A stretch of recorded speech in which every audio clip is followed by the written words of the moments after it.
El Rumor de la Discordia, un podcast para comentar las noticias de Jalisco.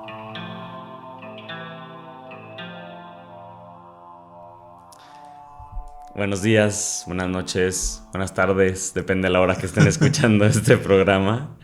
Pepe Toral, nuestro segundo episodio. ¿Qué tal, Ángel Melgoza? Pues con mucho gusto de seguir aquí en El Rumor de la Discordia. Pues vamos a empezar con un rumor que ya es un poquito, se diría que viejo, aunque creo que el tema de Guacamaya va a seguir dando para mucho tiempo. Entiendo que son más de 6 gigas de información, el hackeo Teras, de millones, ¿no? de documentos. Teras, es cierto, sí, justo. Es muchísimo, ¿no? Además en documentos, ¿no? Que un documento pues no pesa la cantidad que un video, que una fotografía, no sé. Hay fotos, Bueno, tiene fotos. Correos electrónicos, mensajes, informes, ¿no? ¿Ya te ha llegado a ti algo del material? No me he metido a revisarlo, la verdad. Directamente no. Pero pues nomás leyendo, ¿no? Algo. Yo creo que pues en estas filtraciones en un inicio normalmente se hacen escándalos y en el periodismo brincamos a publicar lo que te encuentras, ¿no? Pero lo chido sería más allá de nomás sacar una filtración, pues que eso te sirva, o así debería de ser, para investigar, ¿no? O sea, nada más sacar por sacar lo que ahí viene, pues le falta, yo creo que también muchas veces el filtro periodístico, ¿no? Yo por ahí estaba viendo, por ejemplo, informes en donde tienen malos nombres de algunas figuras políticas, ¿no? Por ejemplo, estaban en el Senado, el nombre y la foto, y eran como informes del mismo ejército, como para saber los personajes políticos y así, y estaban mal, nombres, fotos, ¿no? Entonces, o sea, también no hay que tomárselos literal como la neta, ¿no? O sea, hay que tomarlo como lo que es, un informe que puede tener errores, que puede estar mal, y que lo más valioso sería, más que en la calentura de agarrar, copiar y pegar lo que viene, lo escandaloso, pues más bien investigarlo. Pues. Sí, serían como indicios. Así para es. Para empezar las investigaciones. Por ejemplo, lo de Jalisco. Que salió el 9, ¿no? Justo nosotros iniciamos el lunes 10 de octubre el primer programa y esto venía de Proceso, así es. Un reportaje. Sí, que vienen varios estados, inclusive pues le ponen un nombre bastante fuerte, ¿no? De narcogobiernos. Bueno, ¿no? al estilo Proceso. Claro, escándalo político. ¿no? Y dije reportaje, pero bueno, no sé qué. Es que es eso, o sea, es como en la primera calentura del montón de información, Sí. A ver qué nos encontramos y va a seguir dando y seguir dando. Es lo que ha pasado con muchas de estas filtraciones masivas de documentos. Que según yo el resumen de este artículo lo que traía es que hay un policía de Guadalajara al que le llaman en el documento, en el texto, el Tapatío, que es un enlace entre el grupo criminal Cártel Jalisco Nueva Generación y los 3 ámbitos de gobierno, ¿no? Desde municipal, estatal y federal, que no se da su nombre a conocer, pero entre otras cosas lo que resaltan es que tuvo reuniones con gente del gabinete de Alfaro, como Hugo Luna, con miembros, había como algún pacto con miembros de Fuerza Única Jalisco en favor para que se retiraran de ciertas áreas en favor de los delincuentes, ¿no? Reuniones con policías locales y de ellos destaca el actual comisario general de Guadalajara, Juan Pablo Hernández González, que en su momento era comisario, entiendo, en Zapopan. Así es. Y que se les ha ofrecido también como $500,000 a un supuesto general, así entre comillas general, y también habría recibido esta persona, algún militar, un penthouse en Puerto Vallarta por esa colaboración incluso con una sección específica del Cártel Jalisco. Así es, ¿no? Eso es como lo que se encuentra en la revista Proceso, quiere destacar. Me parece bastante bien lo que hacen con lo del supuesto policía del Tapatío de no sacar el nombre, ¿no? O sea, porque entiendo bien el nombre, no lo publican justo porque habría que investigar, ¿no? O sea... Y porque hay investigaciones en curso, ¿no? Dice algo en un parrafito por ahí. Pues sobre todo no saben si sigue activo o no. Sospecha Mathieu Tollier, si no me equivoco, es el autor del reportaje o del trabajo periodístico. Sí. Sospecha que sigue en activo, ¿no? La nómina de la policía hace muchos años que ya se hizo, pues información reservada, ¿no?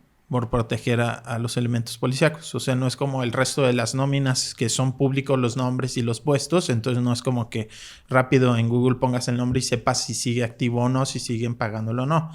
Entonces, eso se me hace bien y creo que tendría que irse haciendo así con este tipo de filtraciones, ¿no? Normal, quizá no lo deseable, pero normal que cuando se filtran esos documentos, pues te vas a ver qué te encuentras, ¿no? Y los nombres que salgan los pongas. Pero, o sea, por ejemplo, reuniones con Hugo Luna, es el jefe del gabinete, ¿no? Es prácticamente debajo del gobernador está él, ¿no?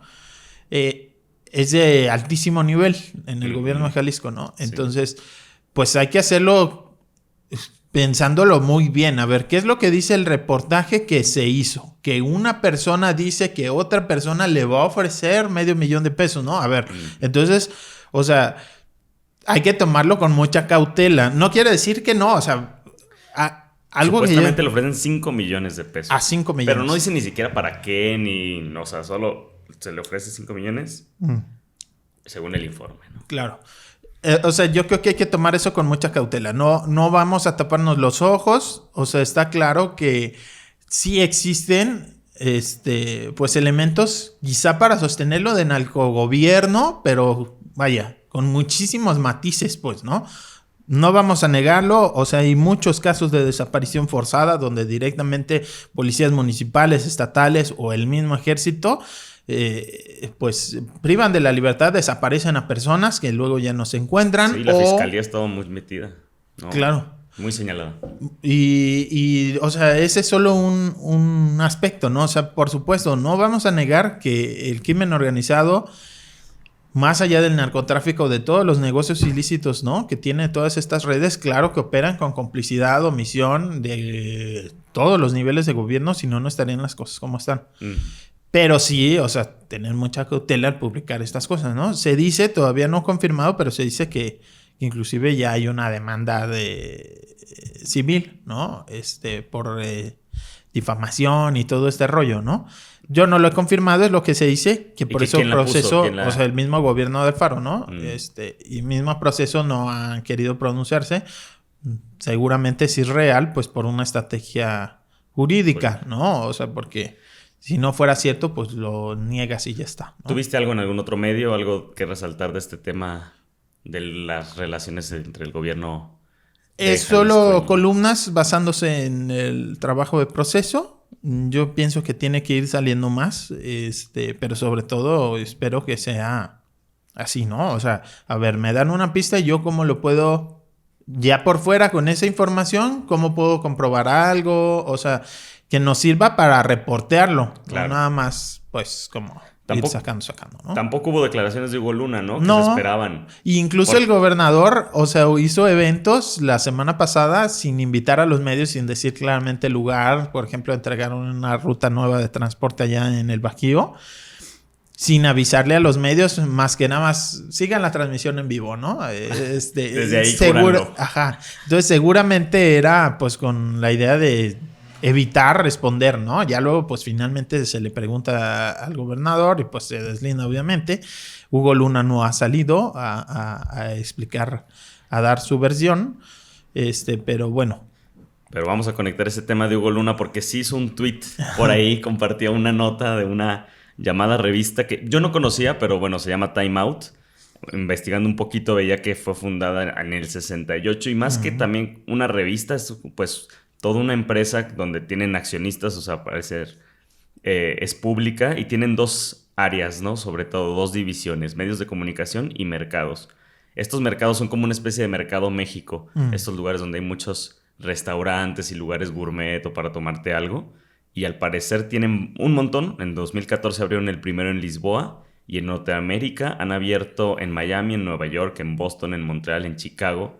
El año pasado, en 2021, abrieron uno en Dubái. Por ahí, de hecho, alguien comentaba en redes sociales, ¿será que se están preparando algo para abrir uno de esos o algo similar en Guadalajara? Yo no creo, pero bueno. Esta revista hace un artículo donde nombra los 51 barrios más cool del mundo. Y entre ellos, pues obviamente destaca que nombran a la colonia americana como el número 1, además de que no había salido nunca en los listados de años anteriores, ¿no? Sí, pues llama mucho la atención, o sea, a ver, la revista es un negocio. Hay Time Out México y pues tiene recomendaciones y así, inclusive pues en este artículo de los barrios más cool se mencionan pues varios restaurantitos, bares, ¿no? Galerías que ya habían aparecido antes reseñadas, ¿no? Entonces bueno, son estas que son medio publireportajes, ¿no? O sea, y tampoco se oculta, o sea, mucho de eso es pues con paga, ¿no? Si pagó o no el gobierno de Guadalajara, el gobierno de Jalisco por aparecer el barrio americano en el número 1 del mundo, no lo sé, habría que revisarlo, pero no me extrañaría si así fuera. Y creo que sí tiene muchas cosas positivas el barrio, pero muchísimas negativas, ¿no? A mí me llama mucho la atención como los contrastes que surgieron a partir de esta publicación, porque el editor de viajes, digamos, que estaba a cargo del nombramiento de esta lista, que se llama James Manning, decía que es el hogar, esta colonia americana es el hogar de una comunidad creativa que supera los límites. Un número creciente de increíbles lugares para comer y una de las mejores vidas nocturnas del hemisferio occidental. Ahí sí dije, se pasó. Y luego en redes sociales también una cuenta que se llama La Hada del Guayabo preguntaba, ¿no? Que cuál era tu momento favorito en el barrio más cool del mundo. Y ella misma decía, pues cuando me asaltaron, creo que cuando no podían salir las mujeres porque había esta persona que estaba robando con un picahielo. Y otras cuentas ahí destacaban momentos como estos: cuando me asaltaron con pistola y los asaltantes traían a un bebé, la temporada que hubo un cabrón que asaltaba con machete, el letrero que los vecinos mandaron a hacer con la foto de un hombre que decía: sujeto peligroso lanza excremento de su azotea a la gente y autos. Y cómo olvidar cuando se metieron a mi casa 4 personas, nos robaron y me pegaron. Entre ellos yo recuerdo unas amigas que las maniataron, digamos, en su propia casa para robarles todo, ¿no? Bueno, hay también una historia tremenda que ha sido reporteada, encontramos por reporteras que ni siquiera coincidieron en el tiempo, así con 10 años de diferencia, y prácticamente es la misma historia de pues una casa también acá en la Americana en donde enganchan sobre todo chavos gay, de vamos a ligar, cáele a mi casa, y en realidad ahí adentro pues los privan de la libertad, los golpean, les roban todo lo que tienen, los amenazan de que los van a quemar si dicen algo, así pues, ¿no? Pues caes de, ay, qué bonita casa en el barrio más cool del mundo, ¿no? Y pues es así como, pues está todo planeado pues para asaltar a la gente de esa forma, ¿no? Inclusive privación ilegal de la libertad. Y pues tenemos todas esas joyas, ¿no? De la Hada del Guayabo, recordando aquella también anécdota bizarrísima de la ciudad, ¿no? En la colonia americana no tuvo la fortuna, pero bueno, también está, o sea, todo movimiento inmobiliario, ¿no? En la zona del barrio, ¿no? De la colonia americana. La desocupación, ¿no? Habitacional. Que va incrementándose las rentas. La gente que ahí vivía hace muchos años, porque es un barrio antiguo, digamos, de la ciudad, pues se va yendo y va llegando nueva población. No tanta, ¿no? Muchísima oferta habitacional, pero que muchas veces está vacía o se usa para el Airbnb, ¿no? Este tipo de sí, en negocios. Para el turismo, ¿no? Uh-huh. Y no para vivir ahí. Eso genera también, pues, muchas desigualdades, ¿no? En fin, ¿Te tocó cubrir algo del tema de la colonia más cool del mundo? No, a mí no, pero vivo cerca y vaya, tantos años de vivir acá, sí hay que levantar la ceja, ¿no? Por lo menos, ¿no? De que parezca como el barrio más cool del mundo. Y también por ahí salió el cotorreo de, no, pues está más chido tal barrio de Guadalajara antes que la Americana, deja tú del mundo, ¿no? O sea, para muchas personas ni siquiera es el más cool de la ciudad. Bueno, no sé si también eso va a dar para que la gente empiece. Creo que por ahí veía, no sé si fue Alejandra Carrillo el que iban a empezar a escribir sobre otros barrios. Por ahí Adrián me compartió también, Adrián Cacharpas me compartió un texto del barrio, me parece que el refugio que publicaron. Entonces, bueno, da pie para otras cositas como para comentar otros barrios. Pero sí, claro, creo que esto va a pasar como una mala broma, la verdad. Sí, definitivamente, ¿no? Hay cosas chidas que ver, sin duda. Pero bueno. Ojalá la gente Muy también inflado. escuche el rumor de la discordia para tener este otro lado de ese barrio más cool del mundo. Eso fue el martes 11 de octubre de la semana pasada, el martes de la semana pasada. Y este viernes, el siguiente tema es el madruguete legislativo que se dio para aprobar la ley de movilidad. Entiendo que quedó aprobada a eso de las 2 de la mañana ya del sábado. Sí. O sea que esto sí es reciente de este sábado 15 de octubre.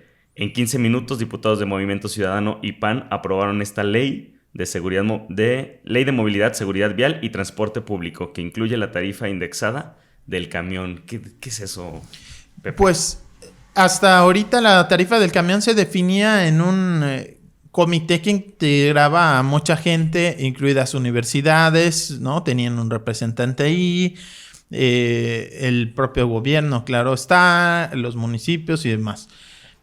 Ahí se definía considerando la tarifa que se paga el transporte público y la tarifa social, ¿no? Que es algo parecido tiene, por ejemplo, el Chiapa.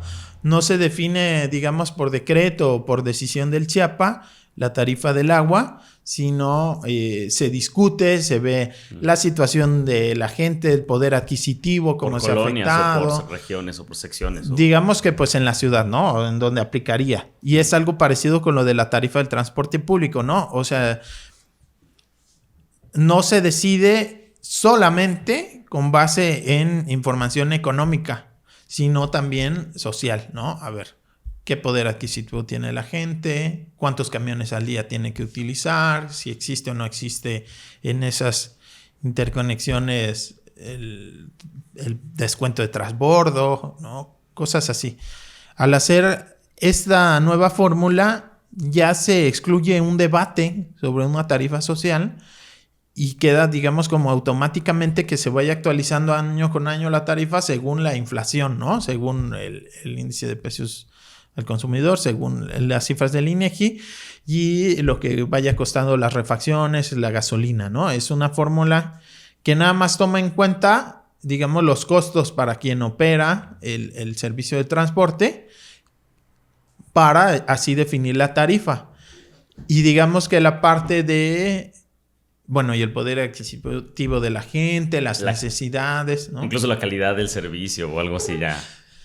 Eso está fuera. Digamos que sí se menciona brevemente que se debe de garantizar el buen servicio, pero bueno, o sea, así como muy ambiguo. Y ¿cuántos años tenemos quienes usamos transporte público en la ciudad? Yo creo que toda la vida, ¿no? O sea, sin cumplirse lo de las rampas, que tengan las luces, que se pare el camión en todas las paradas indicadas, que no circulen con la puerta abierta, que no rebasen los límites de velocidad, ya en sí el camión que esté en buenas condiciones, ¿no? O sea, muchísimas cosas que se han venido prometiendo desde hace años y no se cumplen. Hay otras que sí. Yo creo que en los últimos años ha sido positivo lo de las tarjetas de prepago, por ejemplo. Eso pues está muy bien, pero hay muchos otros pendientes y no hay como, digamos, directamente una relación entre la tarifa y eso que se cumpla, ¿no? En automático, entonces, ahorita no sube, en este momento no sube la tarifa. No, ahí también hay un rollo político que dices... Porque yo veía que decían algo así como que habían liberado al Faro de la decisión política de como quemarse de que iban a subir el transporte o algo así. Lo que pasa es que se ponen los transitorios que empieza a aplicar hasta el segundo semestre del 2024. Casualmente, hasta que Alfaro sale del gobierno, ¿no? O sea... Claro que tiene ahí ese ingrediente político de que pues el costo le va a tocar al siguiente en caso de que no se cambie, no se revierta, porque el próximo gobernador o gobernadora ya tendría pues que enfrentar el coraje de muchísima gente de que cada año ya de forma automática se vaya actualizando, y si es con la inflación pues ya nos imaginaremos, ¿no? O sea, con los niveles de inflación que tenemos. Digamos que el lado que implicaba tener una tarifa social, considerando pues las dificultades económicas de la gente, la necesidad de las familias que tienen 4 integrantes y usan solo transporte público y tienen que usar 2 o 3 para ir y otros 2 o 3 para regresar y todo eso aquí lo toman con el subsidio. Entonces, además de que la tarifa queda indexada, o sea, automáticamente se va a actualizar su valor según pues datos económicos meramente que tienen que ver con el aumento de costos de la gasolina, de las refacciones, de los combustibles y de la inflación. Esa es la tarifa, pero además se fija que va a haber cada año un subsidio del gobierno hacia los transportistas justo para cubrir, digamos, una parte de la diferencia, ¿no? Entre lo que debería de costar el camión, según estos indicadores económicos, y lo que la gente necesita que cueste. Pero eso no se fija, digamos, tan claramente como... O sea, no dicen de cuánto va a ser el subsidio, cómo va a funcionar. Por ejemplo, este año son 500 millones de pesos, ¿no? El año pasado también fue como casi 600 millones de pesos que el gobierno le entrega a las empresas camioneras, básicamente.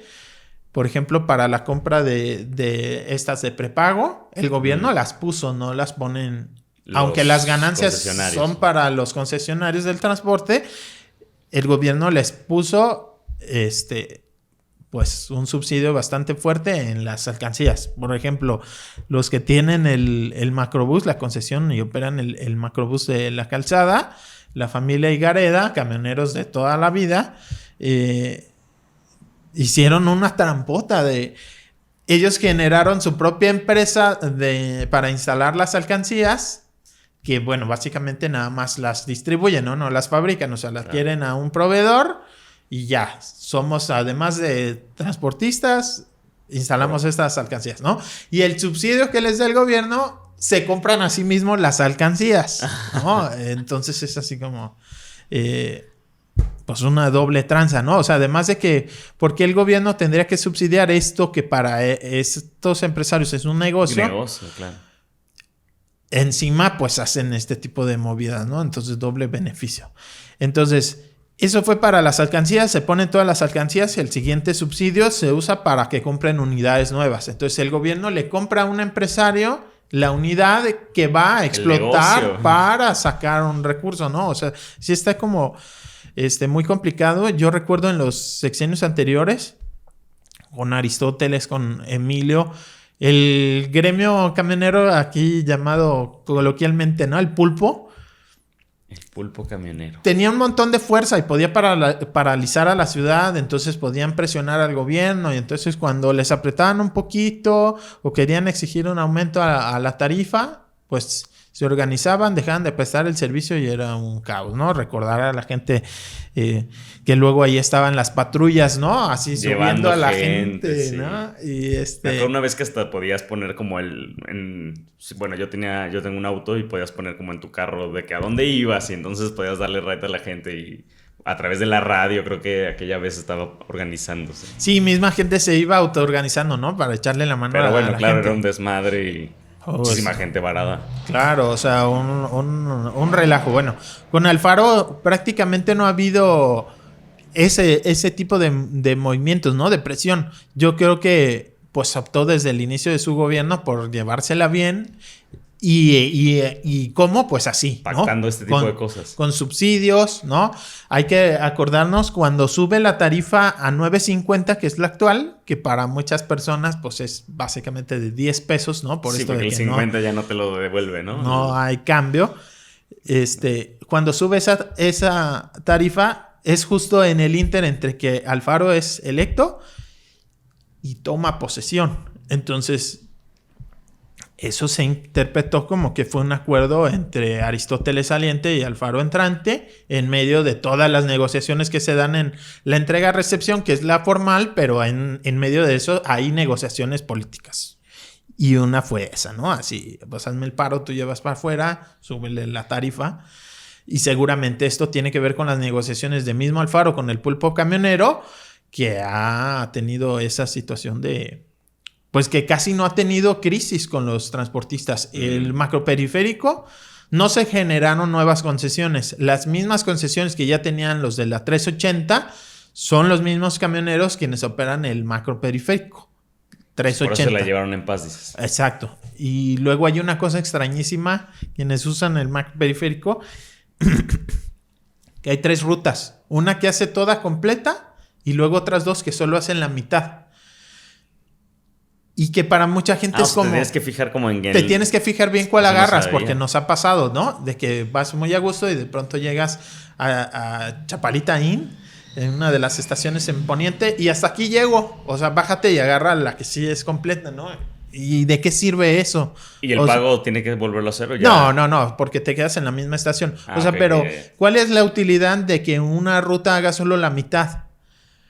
En realidad tiene que ver con las concesiones. O sea, había concesionarios que tenían una ruta que pasaba por parte del periférico y que ya le quitaron, digamos, eso porque se sacaron a la mayoría de los camiones que paraban en periférico, ¿no? Entonces es, ok, tú vas a operar parte del macro periférico, no te cambió la concesión, solamente lo que antes operabas como una concesión de la ruta X, ahora es de la ruta T02 creo que se llama, ¿no? Que solo hace medio periférico. Y la 380, que es la que hacía todo periférico, esa es la que tiene la operación de la línea que hace todo el trayecto, ¿no? ¿Y sé cómo se llama? Es la 1. O sea, es como, no me acuerdo si es troncal, creo que sí, es la troncal 1, que es la que lo hace completo, y está la 2 y 3, que es, pues una solo hace la mitad y la otra mitad. Entonces esto significa como que en vez de enfrentarse a los empresarios, a los concesionarios, prefirieron que la gente se tenga que bajar y tengan que hacer este movimiento, pues. Sí, o sea, negociaciones, digamos, ok, no te puedo dar a ti concesionario de la ruta X que pasaba solo ciertos kilómetros por el periférico, pues la concesión del espacio completo porque vas a ganar más ganancias si los de la 380 son los que la tenían completa. Entonces, bueno, nomás medio cachito, ¿no? O un cuarto de la rebanada del pastel, ¿no? La mitad para 380 y los otros cuartos para los otros transportistas. No sé, o sea, políticamente sería muy, muy buena estrategia para el gobierno de Alfaro porque no se han enfrentado realmente a una oposición fuerte, ¿no?, de transportistas. Pero bueno, ¿cuáles son los impactos? Este tipo de decisiones, el que luego el servicio del macro periférico está totalmente rebasado en ciertas horas, imposible subirte en una unidad porque vienen apeñuscados y es lo mismo, no está siendo operada por el sistema de tren eléctrico urbano, el CITEUR, o por el gobierno directamente, sino por empresarios que pues lo que van a ver es su ganancia y entonces ¿para qué me tomas unidades y me va a salir más caro? Mejor que la gente vaya retacada, ¿no? En las horas pico así se vive y es lo que pasaba ya con la 380, nomás ahora pues con estaciones, ¿no? Con unidades más grandes. Creo que sí hay una mejora en la experiencia, pero sigue siendo operado por los mismos transportistas y siguen muchas de estos vicios, ¿no? De un mal servicio justo por no invertirle, lo que no tendría que ser así si fuera operado por el gobierno, en donde ya no se ve el negocio, sino pues la prestación del servicio meramente, ¿no? Como ocurre con el tren ligero, por ejemplo. Pues al parecer tampoco, bueno, no sé qué piensas tú, no va a haber demasiada tampoco reacciones al tema de la reciente modificación a esta ley. Porque el precio, bueno, porque pacta la subida de precios hasta 2024. Sí, la diputada de Movimiento Ciudadano que lo estuvo impulsando, Mónica Magaña, de alguna forma justificaba que sí se había socializado y sí se sabía porque tuvo un montonal de mesas de trabajo. La cuestión es que eran mesas de trabajo para escuchar qué necesitan, qué opinan, pero el borrador de la ley es el que 600 se páginas, sabe, ¿no? se da a conocer públicamente y al resto de los grupos parlamentarios de las facciones en el Congreso se da a saber unos minutos antes de la discusión, o sea, de ya someterlo a votación, ¿no? Eso fue lo delicado.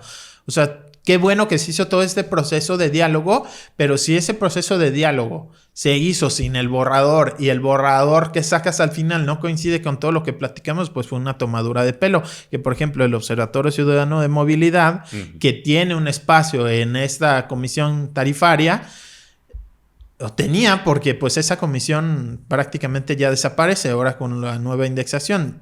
Aplica hasta el 2024, pero pues ya no va a haber una discusión pública con actores políticos, no nada más político-electorales, ¿no? Sino sociales también, ya no va a haber eso, ¿no? Y era lo que decía el observatorio. A ver, sí hubo mesas de diálogo, el Observatorio Ciudadano de Movilidad y Transporte. Sí hubo diálogo, pero no nos dieron a conocer el borrador. Y este borrador, pues hay cosas con las que no estamos de acuerdo y no hubo oportunidad de eso discutirlo, ¿no? ¿Se podría echar para atrás? Pues es cosa del Congreso, todo se puede echar para atrás, todo se puede modificar. no he revisado el periódico oficial. Hasta que no sale publicado en el periódico oficial no es ya ley, ¿no? Aunque lo haya aprobado el Congreso, mientras no se publique no es ley. Cuando se publica en el periódico se aplica, pero pues todo es cambiar. O sea, el próximo gobernador, vamos a suponer que llega una gobernadora que es súper pro transporte público y dice ni más, ¿no? Y como tengo mayoría en el Congreso lo vamos a cambiar, pues lo cambian y ya está. Todo es modificable. Pero a ver quién se avienta también esa. A ver quién se lo avienta, a ver quién consigue la mayoría en el Congreso. Digamos, yo creo que fue, pues sí, tal cual un madruguete como esos que les gusta en el Congreso. Yo recuerdo cuando cubría Congreso, siempre ese tipo de decisiones se tomaban en las madrugadas, como ahora, y en el fin de semana para que pase un poquito más desapercibido. Y luego sí, o sea, pasaban cosas paralelas. Resulta que necesitaban en la negociación los votos de ciertas bancadas y entonces se negocian otras cosas a cambio de esos votos, ¿no? Y entonces vemos en esas sesiones de madrugada que no nomás se vota. Digo, yo no la seguí en vivo ni fui a cubrirla ¿no? Pero sí me acuerdo en otras de esas sesiones de madrugadas que junto con el tema polémico se votaban otros temitas paralelos, cuentas públicas lavadas ya, o sea, sin los cargos, cosas así que... o iniciativas que estaban en la congeladora y en medio de la discusión y negociación por este tema candente, pues las descongelas, ¿no? Les daban línea, las pasaban. En este caso fue el PAN quien fue con Movimiento Ciudadano, ¿no? Sí, seguramente no fue de gratis. Te digo, el PAN cuando estuvo en el gobierno no se caracterizó exactamente por mejorar el servicio de transporte o invertirle demasiado. Lo malo es que nadie se ha caracterizado por eso, ¿no? Entonces... En Twitter, el académico Máximo Ernesto Jaramillo, que discute sobre todo temas de desigualdad, comentaba que qué se espera de Movimiento Ciudadano si sus representantes son básicamente empresarios que gobiernan para empresarios. Y es luego esta crítica que solo el Día Mundial de la Movilidad No Motorizada se suben al camión y luego no. Y mientras no sea... quien toma las decisiones, un usuario frecuente, difícilmente se va a dar cuenta de la importancia de mejorar el servicio. Pues ver esa realidad de la gente que literal, o sea, tiene que moverse con su herramienta de trabajo, en el transporte público, venir desde lejísimos y demás, ¿no? Yo creo que es un tema súper importante para la gente. Y que sí, digamos que se aprueba de madrugada, pasa un tanto desapercibido para la gente que no está al tanto... digamos, de las noticias como tan a detalle, va a pasar desapercibido porque no es un impacto inmediato. Que es un tema que nosotros veíamos como quizás el principal, ¿no? Los otros dos un poquito como que están, bueno, el del hackeo desarrollándose, faltan las investigaciones, el de la americana queda un poco para el color, pero este es crucial. Sí, este es importantísimo. A la gente le va a pegar muy fuerte si se empieza a aplicar eso de la tarifa indexada. No sabemos cómo va a estar la economía en 2024, pero si eso aplicara al día de hoy, pues se dispararía el precio del camión y eso le pega en la bolsa a la gente durísimo. Algo bien interesante que a mí me parece un académico genial, Máximo Jaramillo, y que él iba compartiendo es cómo las personas que ganan menos invierten más porcentaje de su sueldo en el transporte público. Wow. Entonces eso le pega literal a la gente más pobre. Claro. ¿No? Sí. Porque... eso es súper interesante, como el porcentaje del ingreso que se gasta en el transporte. Hasta 30%, ¿no? De todo lo que ganas para el transporte. Entonces es un impacto durísimo para esas familias si le subes la tarifa del camión en automático sin considerar su situación. Sino claro, solamente considerando que las bujías y las llantas y la gasolina subieron, pues también sube la tarifa. Pues estaría bueno también seguir platicando sobre eso y buscar a la gente del observatorio. Sí, antes de que lo saquen, ¿no? Digamos, de facto ya queden pues como un observatorio sin incidencia real en este tipo de decisiones. Queda pues sí como un observatorio que puede hacer recomendaciones, que pues tiene en general gente muy seria, interesada sobre el tema, pero... o sea, sin esta comisión tarifaria en donde se discutía sí los datos económicos, sí los datos técnicos, pero también sí la realidad social, ¿no? El sí, pues servicio, ya no tendrían incidencia directa, pues. Así es, ¿no? O indirecta. Bueno, indirecta sí. Blanca Paredes, Pepe Toral, es otro de los temas. Blanca es esta expareja del exministro José de Jesús. Magistrado. Exmagistrado, perdón. José de Jesús N, por no decirle su apellido. No sé si eso se tiene que seguir manteniendo, ya podemos decir su apellido, pero bueno. Bueno, yo pienso, en teoría no, pero para respetar su derecho... pero todo el mundo lo sabe, además. Bueno, todo el mundo lo sabe. Si le pones así, sale su apellido. Y además, está prófugo. Entonces, pues tendríamos que difundir su nombre y cara para que si alguien lo ve en la calle, lo denuncie y lo agarre, ¿no? Al magistrado Covarrubias. Ex magistrado Covarrubias. Ex magistrado, está inhabilitado. En el Congreso hubo justo una sesión en donde se le quita el fuero y entonces ya es posible que sea perseguido por la vía penal por la Fiscalía. La Fiscalía tiene esta carpeta de investigación abierta en donde ya pues lo imputa, lo señala por abuso sexual infantil. Y corrupción de menores, ¿sí? No sé si también está ese otro... bueno, yo lo tenía que lo acusaba más bien Blanca Paredes de eso, pero... Sí, que creo que el delito como tal, que es el que presentó la Fiscalía ante el Congreso como pues las pruebas y todo para que el Congreso dijera, no, pues sí tienes como... Elementos para tener una duda razonable de que efectivamente este magistrado podría ser culpable, entonces le quitamos el fuero para que tú lo puedas llevar ante la justicia. A partir de ahí ya ahora sí la Fiscalía lo puede tratar como a ti, a mí o a cualquier persona y se emite la orden de aprehensión. Que entiendo que toda la denuncia viene de octubre del año pasado.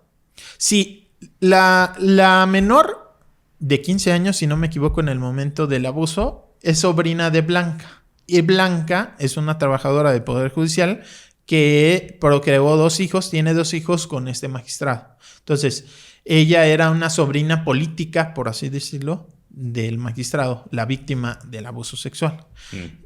Y Blanca tiene las pruebas. El video que circuló por ahí en redes sociales, lamentablemente porque sí, pues revictimiza a esta menor de edad, ¿no? En donde se ve, pues, este sujeto, cómo la trata, la toca, le dice cosas tremendas a la menor de edad. Pero creo que sin ese video no hubiera sido tan contundente la exigencia de quítenle, ¿no? O sea, si solo hubiera sido la acusación de la menor y la menor solo fuera el testimonio de la menor...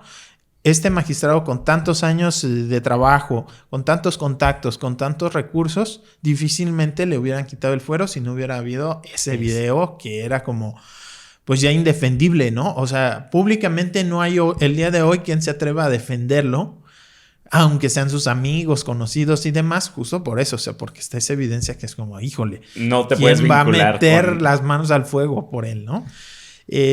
Sin ese video, difícilmente. Y es a raíz de este video que Blanca, acompañando a su sobrina, lleva como prueba y que luego se filtra en los medios y se hace viral y todo este rollo. Es a partir de ahí que empieza ella con denuncias en su contra por amenazas. Le inician un juicio para intentarle quitar a sus hijos. Y ella nos dice, Blanca, literal, que así se lo dijo Covarrubias, a ver, si vas a sacar ese video, si me van a denunciar, te voy a quitar a tus hijos. Y con el poder que él tenía en ese entonces, te aseguro que lo hubiera conseguido, ¿no? Hasta ahorita no ha avanzado esa parte, pero tampoco avanzan otras cosas que ella dice, bueno, él es padre de 2 de mis hijos, hay gastos que él no ha cubierto, y entonces si ya se empezó ese juicio, ahora que se haga responsable. Y ella, por ejemplo, exigía, el magistrado daba clases en la UDG. Entonces ella lo que pedía es, ok, ese dinero en lugar de dárselo a él y que le sirva para seguir prófugo de la justicia, para sus hijos. Pero como le siguen pagando. Ahí la UDG hizo algo bastante ingenioso y bastante bueno. La UDG legalmente no puede quitarle la pensión, así sea prófugo de la justicia, porque es un derecho que ya adquirió, ¿no? De su derecho de jubilación. Pero fueron bastante inteligentes ante el reclamo de es que le estás dando dinero a alguien que está prófugo. Entonces le estás financiando su huida, tal cual. Bastante inteligente que la Universidad de Guadalajara ante esta situación dicen, ok, no podemos negarle su pago, pero ya no se lo vamos a depositar a su cuenta de banco transferencia electrónica, sino aquí está su cheque. Si lo quiere cobrar, tiene que venir aquí presencialmente, presentarnos su identificación, firmar de recibido y ahí está su cheque. Entonces dicen, si lo hace, pues en ese momento... Lo pueden agarrar. Exacto, ¿no? A ver, 911... En el mejor de los casos. En el mejor de los casos, sí. exacto, ¿no? Aquí está un prófugo de la justicia que tiene orden de aprehensión vigente. Y Blanca lo que pide entonces es que esos cheques ya queden a nombre de... Sí, pero pues para eso se hijos, tiene que resolver el juicio, ¿no? Entonces ella comenta que lo que es en su contra avanza extrañamente rápido. Y lo que es en su favor no avanza. Está detenido. Es parte de lo que está denunciando, presentando ante la Fiscalía Anticorrupción, ¿no? Como presunta corrupción de parte de algunos funcionarios del Poder Judicial. Y pues que no han agarrado a Covarrubias. Ella asegura que hay testigos de que pues por ahí anda, aquí en Guadalajara, ciudad, como si nada, y que no han visto que la Fiscalía, después de que consiguió quitarle el fuero, es el cambio de fiscal, y que con el nuevo fiscal Luis Joaquín Méndez Ruiz no hay avances, no hay diligencias para buscarlo, que han dado domicilios de gente cercana, y ella lo que asegura es que no hay avances para detenerlo. Y los otros casos en donde ella la acusan de amenazas, en donde ella acusa de otras afectaciones, donde ella pide la manutención de sus hijos y demás, todos estos juicios me dice ella que son más de 30 procesos judiciales. De las dos partes. De ambas partes. Pues bueno, que ella sí ve una tendencia así, ¿no? Que sigue firmando poderes, estando prófugo, sigue firmando poderes para abogadas para que lleven cosas a su nombre y demás. Entonces, pues bastante extraña la situación. En aras de que eso se resolviera, inició una huelga de hambre este viernes 14 de octubre, el pasado viernes. El pasado viernes a las 4 de la tarde, dice que... Afuera de Casa Jalisco. Afuera de Casa Jalisco. Que fueron a juzgados, vieron que siguen las cosas trabadas y dijeron, vamos a manifestarnos, que nos escuche el gobernador. Ella desde cuando estaba el tema de su sobrina, desde entonces quería reunirse con el gobernador. Se reunió con diputadas, diputados en el Congreso, por eso avanzó lo del fuero y demás. Pero con el gobernador no. Y ella ya ve que en la Fiscalía Anticorrupción no avanzan sus denuncias, en el Consejo de la Judicatura hacia los jueces tampoco, sus quejas, en derechos humanos, digamos que en las distintas vías que tiene para exigir justicia no avanzan. Y ella cree que solo con alguien del nivel del gobernador, sensibilizarlo sobre su caso y otros de otras mujeres que la acompañan, podría destrabarse. Es lo que ella cree. ¿Será posible sensibilizarlo? Digo, no reunirse con él. Y pues complicado, porque pues ya pasó 3 noches. Con esta noche que acaba de pasar son ya 3 que ella pasa durmiendo allá en Casa Jalisco y no. Mucha gente critica, yo creo con razón, que si Blanca Paredes fuera un futbolista, un afamado conductor de Fórmula 1, cantante, cineasta, bueno o malo, ya hubiera pasado con el gobernador. Ya tendría la foto en redes sociales. Que le encanta tomarse fotos con esos personajes. 3 noches afuera de donde vive el gobernador y no poder por lo menos darle 5 minutos y decirle, ok. Además diciendo ya que te las hostigan, escuché, ¿no? Los policías. Fíjate que a mí me pasó. Yo ayer que fui a reportear, antes de acercarme a ellas, me voy al camellón y tomo una foto de Casa Jalisco, que en estos momentos tiene las vallas, y en las vallas que siempre le ponen cuando hay manifestaciones, esas vallas metálicas tienen cartulinas, tienen globos, tienen mensajes de exigencia y demás. Entonces yo me crucé al camellón a tomar una foto y se para una patrulla estatal. Me dice, joven, no puede tomar fotos. ¿Cómo que no puedo? No, está prohibido tomar fotos. ¿Cuántas tomaste? Digo, pues las que haya tomado, no puede impedirme tomar fotos. Y se molestaron, ¿no? Con mi respuesta. ¿Por qué es así de grosero? Y yo, bueno. ¿Eso te dijeron? Le digo, lamento si lo toma como una grosería, el de, pues decirle, pues las que haya tomado, pues voy a seguir tomando, pero usted no me puede prohibir tomar una foto, es un espacio público en la calle y pues es una manifestación pública. Ya. Gracias por su mala educación y arranca la patrulla, ¿no? O sea, pero si yo no me pongo bravo, porque además es mi trabajo, claro. Jamás nadie te puede impedir, menos en el ejercicio de, pues, la libertad de expresión, ¿no? Tomar una foto en la calle. Y estamos hablando que Casa Jalisco es un espacio público, es ahí vive el gobernador, pero no es del gobernador, se paga con nuestros impuestos. Pero es muy intimidatorio, ¿no? Cuando estas personas también se acercan así, prepotentes, lo que sea. Claro, y que estuvieran diciéndole a la gente que no puede tomar fotos, ¿no? O sea, que no se sepa lo que está aquí pasando.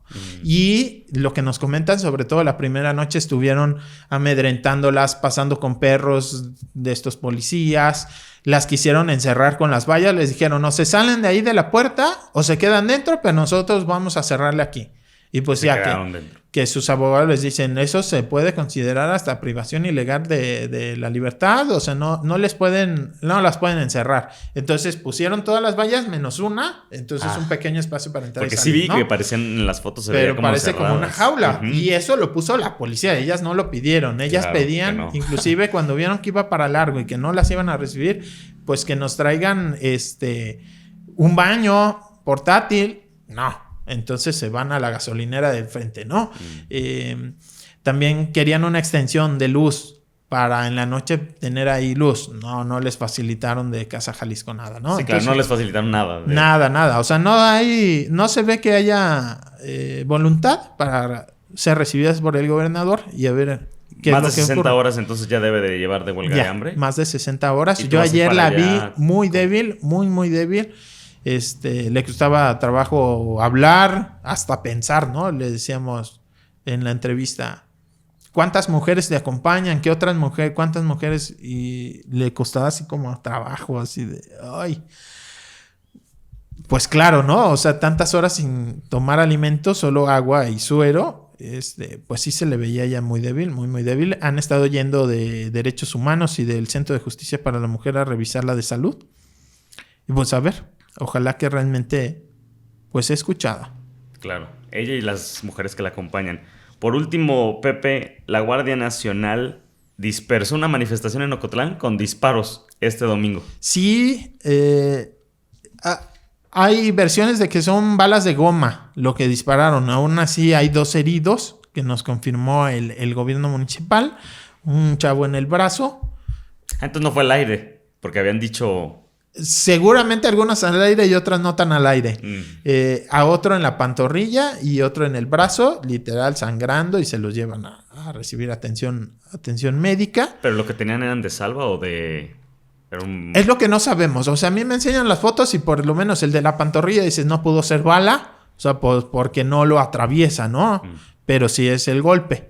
Ese yo creo que sí era de goma. El otro, según lo que a nosotros nos pasaron de reporte, sí le atraviesa el brazo. Entonces no sé si era... No sé cómo funcionan las balas de goma. Si está blandita la carne, si entra en blandito puede atravesar. No creo, ¿no? ¿O qué? O si eran... Pero bueno, la Guardia Nacional lo que dice es que se metieron. Literal, se metieron al cuartel y pues los tuvieron que dispersar. Era una manifestación, hay transmisiones en vivo, yo estaba escuchando y hay un momento bien interesante en donde salen 3 elementos de la Guardia Nacional a dialogar. Les piden, a ver, váyanse lejos, unos cuantos y platicamos civilizadamente, ¿no? Y son sobre todo señoras que les están diciendo, a ver, mis nietos menores de edad ya les tocó que les den patadas, que les den sopapos. Esto típico de porque están tatuados, porque llevan una gorra con un de marihuana, cosas así, o sea, portación de cara básicamente, ¿no? Porque la manifestación era en contra incluso de la presencia de Guardia Nacional. Sí. Hay quien comenta, yo no tengo pruebas, pero pues que en parte también son alentadas pues, de parte del crimen, que se ve afectada de la presencia de la Guardia Nacional. Pero es interesante escuchar que en este caso eran mujeres y madres, ¿no? Es lo que se ve en los videos, ¿no? Sí hay un montón de chavos y todo, pero quienes se acercan a hablar al final en la manifestación con los elementos de la Guardia Nacional son personas mayores, mujeres, algunas de ellas. Y refieren como a sus nietos menores de edad, ya me los maltrató la Guardia Nacional, solo porque llevan tatuajes, por su forma de vestir, porque son jóvenes, que a uno le quisieron quitar una cadena, cosas así, ¿no? Básicamente abuso de autoridad. Y pues les están diciendo eso, ¿no? O sea, que si esa va a ser su forma de trabajar, pues mejor no queremos Guardia Nacional. En algún momento esa manifestación termina pues poniéndose gruesa. Aparentemente hay algunos de los jóvenes de la manifestación que intentan entrar ya a las instalaciones de la Guardia Nacional. Y pues se oye, ¿no? En el video se oyen un montón de tiros. Son al aire aparentemente, pero también no tan al aire porque hay estos 2 heridos. Aparentemente se usan balas de goma. No sé si todos los tiros fueron con balas de goma, pero sí, digamos, no era como para matar, aunque ha habido casos, ¿no? En donde una bala de goma te pega en el ojo y puedes perder el ojo, sí, ¿no? Que puede ser bastante delicado, inclusive, aunque no sean tan mortales como una bala normal, las balas de goma pues también son peligrosas, ¿no? A ver en qué queda. El ayuntamiento de Ocotlán dice pues que ellos simplemente acudieron a vigilar después de estos tiros al aire, pues vigilar que no pasara nada y que ya estaba todo en calma. Así manda el comunicado ya en la noche el gobierno municipal. Pero sí duró más de 1 hora esa manifestación. Sí se pusieron las cosas, se subieron de tono, terminan heridos, hay disparos y pues bueno, está esta polémica de qué tanto funciona el nuevo cuerpo de seguridad. Claro. La Guardia Nacional acá en Jalisco. Y por otro lado, qué tan legítimas son las manifestaciones, me imagino. También, ¿no? Seguramente sí ha habido este tipo de abusos. Yo escuchaba a las señoras y en varias ocasiones se explican la misma historia sin contradicciones, digamos, como las edades de los nietos coinciden, ¿no? O sea, no era algo que inventaran, yo considero. No creo que esos testimonios sean un invento, pero tampoco dudo que haya pues grupos del crimen que alientan este tipo de manifestaciones, pues porque les perjudica la presencia de la Guardia Nacional. Y de cualquier manera, pésima reacción, ¿no? O sea... Sí, claro. Y mira, también es cierto que comete abusos la Guardia Nacional, aunque el presidente crea que porque la creó ya es inmaculada. Acaba de salir una recomendación de la Comisión Nacional de Derechos Humanos tremenda, que en noviembre del año pasado mataron a una adolescente embarazada. Están por carretera Zapotlanejo, va la pareja de la chava, ambos menores de edad, en un carro, les rebasan a la patrulla de la Guardia Nacional y solo por eso de haberlos rebasado ya los elementos 3 de la Guardia Nacional los consideran sospechosos, le avientan las luces para que se pare y el chavo lo que le dice a la Comisión Nacional es que ya lo habían parado anteriormente y golpeado, entonces dice no me paro y se siguió. Y empezaron a dispararle desde atrás, según eso que para darle a las llantas, y a la que le dieron fue a la chava de 16 años, embarazada, sí, embarazada. Y murió por heridas en la columna, en el pulmón, y se confirma en el peritaje de ciencias forenses que efectivamente estaba embarazada y murió por las heridas de arma. Hay uno de los 3 elementos, hay uno, el que disparó, que está siendo imputado. No sabemos si está detenido o no, por lo menos en la recomendación no viene, pero eso ocurrió el año pasado por elementos de la Guardia Nacional aquí en Jalisco, en el área metropolitana. Un hecho que considera la Comisión Nacional grave violación a los derechos humanos. Entonces, bueno, claro que hay abusos de la Guardia Nacional, el que probablemente haya grupos del crimen alentando estas manifestaciones en contra no quita que sí hay ese tipo de usos de la fuerza injustificados, falta de preparación y que también se dan este tipo de abusos de que pues a un chavo ahí lo ves como que se ve medio cholo, medio güey, o yo qué sé, lo paro, le doy sus sopapos a ver qué le saco, por qué si le sí, quito. por si no. Ajá, exacto, ¿no? Que son malas prácticas muy comunes lamentablemente en las corporaciones. Pepe, ¿algún otro tema que tengas para la semana? ¿Qué viene? ¿Qué has visto? ¿Qué te va a tocar estar cubriendo? Siguen manifestaciones de la basura en Tonalá, un problema sin resolverse. Matatlán, que ese nos da también para una discusión larga. Uno de estos días, de estos lunes, le podemos dar un problema que no se ha resuelto desde que se cerró el basurero Los Laureles, el que era el más grande del estado. Se cierra y no hay solución real para dónde llevar la basura y se está llevando a lugares irregulares sin medidas ambientales con muchísimos habitantes en los alrededores. Entonces genera contaminación, afectaciones a la salud, malestar entre la población y pues no se ve una solución a corto plazo para ese tema. Muchísimas gracias, pues vamos a seguirle dando. Cualquier cosa ya saben, ojalá que les guste este programa, estamos recibiendo sus recomendaciones, ya muchos amigos nos comentaron por ahí que nos escucharon, nos dieron también su retroalimentación. Que siga la discusión allí en redes, ¿no? Esto que abrimos al inicio de la semana, que continúe a lo largo de la semana. Queremos oír sus comentarios, ¿están de acuerdo? Si no, si la regamos, por ejemplo, nos corrigieron del capítulo pasado que decíamos, por ejemplo... De los semáforos. De los semáforos, que de Glorieta a Colón hasta que se hacía carretera no había semáforos y ya nos corrigieron, hay como 3. Ahí en Eulogio Parra, acá por donde estaba el IEPC. Bueno, en ese tramo entre Glorieta, Colón y Eulogio Parra sí hay varios semáforos, así varias metidas de pata, ¿no? Que es normal y es parte de lo que les invitamos a contarnos. Sí. Pues muchísimas gracias, Pepe. Gracias, muy buen día. Buen día, hasta luego.